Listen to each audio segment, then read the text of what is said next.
An bɛ se k'a fɔ ko an ka patron ɲɛma Stockton Rush, Shahzada Dawood a n'a denkɛ Suleiman Hamish Harding ka fara Paul Henri Nargelew kan fatura.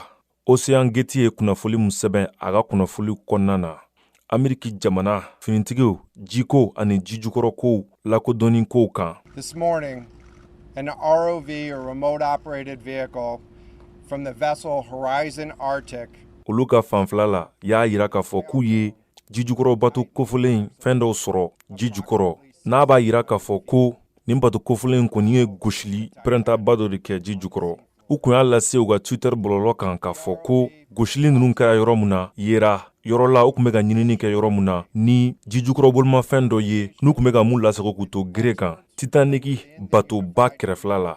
Bato kofolenba mun ka bɔ croisier la n'a kun jiginna ji jukɔrɔ ni y'a san 111 ye ni a bato kofolen bɛɛ jiginna ji jukɔrɔ Ameriki ni Canada fanfɛlanfan fɛ.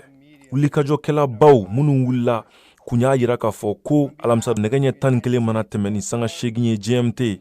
O wagati bɛna sɔrɔ mɔgɔ minnu bɛ bato kofolen kɔnɔ bɛna se ka gɛlɛya sɔrɔ fiɲɛ sɔrɔli la ka sababu kɛ oxygène min kun b'u bolo bato kofolen kɔnɔ bɛna ban. Nin jijukɔrɔ bato kofolen ka taa ji jukɔrɔ n'a dilanna kɛnyɛrɛye jɛkulu dɔ fɛ Ocean Gate ka ji jukɔrɔ taamaw kɛ. Bato kofolen kɔni tunnen no kabiri karidon wa a bato in tun bɛ se ka heure 96 de kɛ ji jukɔrɔla la u ka jateminɛw senfɛ yan'u ka taa ji jukɔrɔ.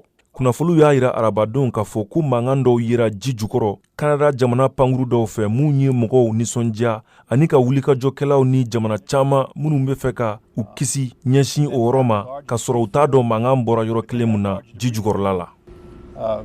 We found the front end bell of the pressure hull.